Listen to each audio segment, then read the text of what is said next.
Hello everyone, welcome to our channel Toppers की classes में आप सभी लोगों का स्वागत है। फ्रेंड्स, हम लोग फिजिक्स में प्रकाश के परावर्तन को पढ़ रहे थे। तो आज हम लोग गोलीय दर्पण के बारे में सीखेंगे। देखिए, गोलीय दर्पण दो प्रकार से बनाए जा सकते हैं। एक तो होता है आपका अवतल दर्पण और एक होता है उत्तल दर्पण, ठीक है ना। तो देखिए, अवतल दर्पण में बनाते समय कुछ इस तरीके से अवतल दर्पण आपका बनता है। इसके पिछले वाले भाग को हम क्या कर देते हैं, कलई कर देते हैं, जिससे जो हमारी किरण है वह पार ना जा सके, ठीक है ना, दर्पण के उस पार ना जा सके। अब देखिए, इस गोलीय दर्पण का मतलब ये है, जब अवतल दर्पण होगा इसका एक केंद्र बिंदु होगा, जिसे हम लोग क्या बोलेंगे, वक्रता त्रिज्या। क्या बोलेंगे, वक्रता त्रिज्या। तो सी को वक्रता त्रिज्या बोला जाता है। यहाँ पे एक आपका फोकस होगा जिसे हम मुख्य फोकस बोलते हैं, और ये आपका कहीं पर पी होगा जिसे हम ध्रुव बोलते हैं, ठीक है। तो ये पी सी बराबर क्या होता है, पी सी बराबर होता है वक्रता त्रिज्या। पी सी बराबर होता है वक्रता त्रिज्या, ठीक है। और अब यहाँ पे इसको ध्यान से देखिएगा, ये जो पी सी है ये वक्रता त्रिज्या है, बट जो पी एफ है ये क्या है, ये पी एफ आपका फोकस है, मुख्य फोकस है, ठीक है। लेकिन एक चीज़ इसमें इम्पॉर्टेंट ये है कि ये जो पी एफ है ये पी सी का दूना होता है, ठीक है ना। मतलब दो पी सी बराबर टू पी एफ के, टू पी एफ के। मतलब अगर दो बार पी एफ किया जाए तब जाके पी सी के बराबर आएगा, ठीक है ना। तो ये रिलेशन आप इम्पोर्टेंट है, इसको याद रखिएगा कि सेंटर इक्वस टू होता है टू एफ, ठीक है, टू पी एफ, ठीक है ना। तो आगे आपका ये काम लगेगा, ठीक है। तो ये चीज़ें समझ आ गई होगी आपको। अब देखिए, अवतल दर्पण की कुछ और मुख्य बातें हैं, उनको हम सीखते हैं। तो एक तो मेरा केंद्र हो गया, एक मेरा हो गया फोकस, एक हो गया मेरा ध्रुव। अब इसके साथ ही साथ अगर कोई ऑब्जेक्ट, कोई भी स्रोत मेरा अगर अनंत पे है, मान लीजिए सूर्य है, ठीक है, तो सूर्य से क्या निकली, किरणें निकली। अगर वो मुख्य अक्ष के समांतर जाती हैं तो वो कहाँ से होकर जाएंगी, फोकस से होकर निकल जाएंगी। अगर वह केंद्र से होकर जाती हैं तो केंद्र में ही वापस चली जाती हैं। इसको और अच्छे से भी हम समझेंगे। तो पहले इसको हम एक बार समझ लेते हैं। गोलीय दर्पण परावर्तक पृष्ठ के अंदर की ओर या बाहर की ओर क्या होता है, वक्रित होता है, जैसे कि मैंने बताया अभी।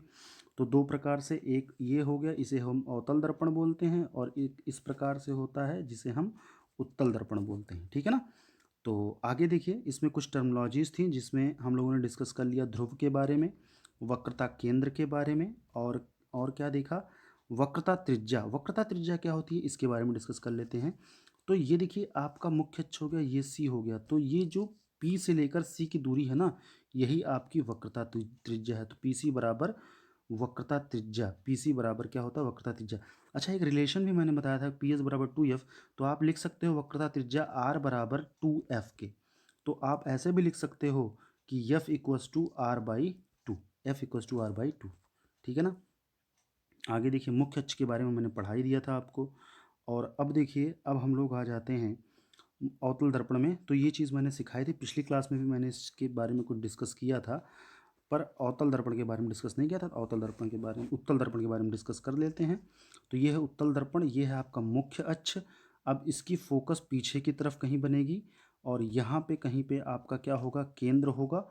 तो अब जो रेखाएं होती हैं ये क्या करती हैं, प्रसारित कर देती हैं, इसकी जो किरणें होती हैं वो प्रसारित करती हैं, जबकि अवतल दर्पण में वो एक जगह पर क्या कर देती हैं, केंद्रित कर देती हैं। इसीलिए तो सूर्य के प्रकाश की किरणों को एक जगह केंद्रित करके हम कागज़ को जला सकते हैं। तो यहाँ पर भी मुख्य फोकस होगा और फोकस दूरी होगी, साथ ही साथ द्वारक। अच्छा, द्वारक क्या होता है ये हम एक बार जान लेते हैं। जैसे कोई भी दर्पण हो, मान लीजिए अवतल दर्पण है, तो इतने दूरी यम यन, ठीक है ना, जिसके अंदर हमारी किरणों का प्रवेश होता है वही आपका द्वारक होता है, चाहे वह उत्तल दर्पण हो चाहे वह अवतल दर्पण हो, ये आपका द्वारक है, ठीक है ना। नेक्स्ट आपका, मैंने अभी ये भी रिलेशन बताया था, R equals to two F. ये जब आप इक्वेशन सॉल्व करोगे, जब क्वेश्चन सॉल्व करोगे, उसमें आपके लिए बहुत ही ज़्यादा हेल्पफुल होगा, ठीक है। अब देखिए, गोलीय गोलीय प्रतिबिंबों द्वारा प्रतिबिंब कैसे बनता है ये हम आपको बताते हैं।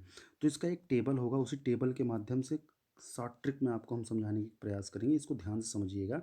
देखिए, मान लीजिए अवतल दर्पण है आपका, ठीक है, अवतल दर्पण है, ये आपका क्या है, मुख्य अक्ष है, ठीक है, ये आपका मुख्य अक्ष है।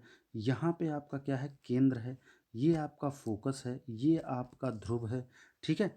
तो अगर ऑब्जेक्ट हमारा अनंत पे होगा और समानांतर रेखा आई तो कहाँ सर होकर जाएगी, फोकस से होकर जाएगी। सेंटर से आई तो सेंटर पे वापस चली जाएगी, यही तो होगा, यही तो होगा। और अब देखिए क्या होता है कि जब हम इस तरीके का क्वेश्चन बनाते हैं, अनंत पर कोई ऑब्जेक्ट हमारा होता है, तो क्या होता है, उसके फोकस पर स्थित इस वो प्रतिबिंब बनता है और अत्यधिक छोटा होता है, बिंदु साइज होता है, और वास्तविक और उल्टा होता है, जैसा कि डायग्राम यहाँ पे बनाया गया है। इस डायग्राम को हम देख के समझ सकते हैं। ये देखिए फर्स्ट वाला डायग्राम है आपका, फोकस पे आया, फोकस से चला गया, सेंटर से आया, सेंटर पे चला गया, तो कुछ इस तरीके से फोकस पे आपका प्रतिबिंब बन जाता है, बहुत ही छोटा डायग्राम बनता है। ये देखिए मुख्य अक्ष है, ये मान लीजिए आपका रेखा आया और फोकस से होकर चला गया, सेंटर से आया, सेंटर से ही वापस चला गया, तो यहाँ पे कहीं आपका बिंदु बनता है, ठीक है ना, ये चीज़ आप समझ गए होंगे। अब देखिए आगे,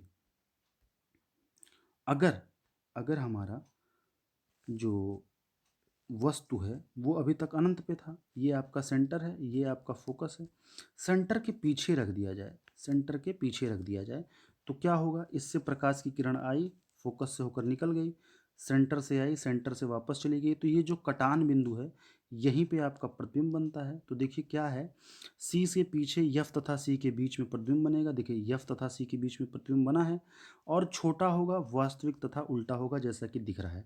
देखिए दो कंडीशन हो गई, अनंत पे रखा, फिर सी के पीछे रखा, आप कहाँ रखेंगे, सी पे रखेंगे।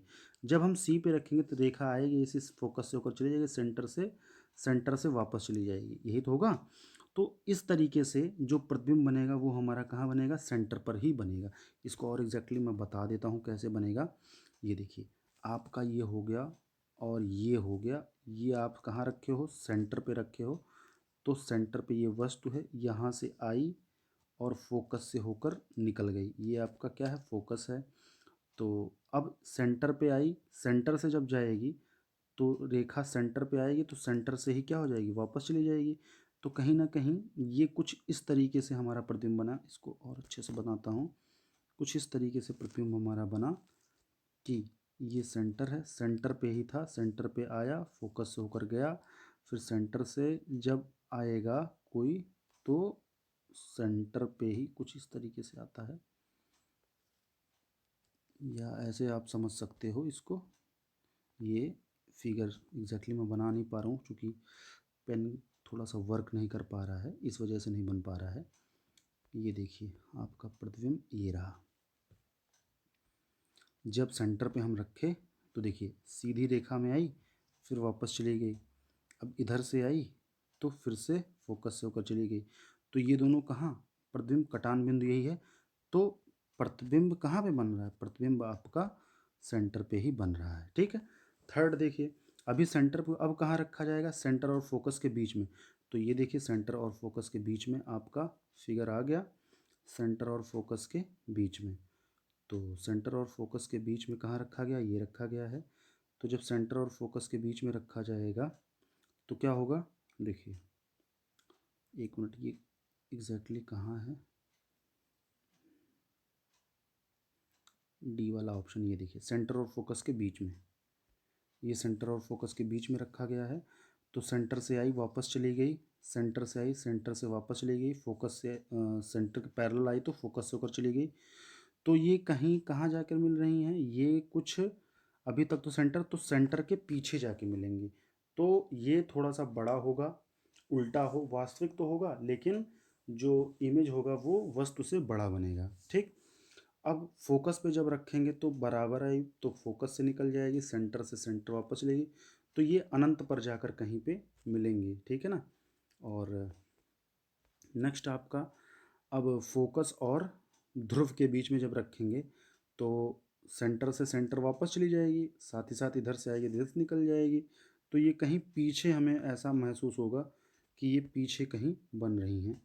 तो इस तरीके से पूरा टेबल हमने कवर किया कि अनंत पे थे तो फोकस पे बना, और अत्यधिक छोटा बिंदु साइज का सी के पीछे तो फोकस तथा सी के बीच छोटा बना, वास्तविक तथा उल्टा बना।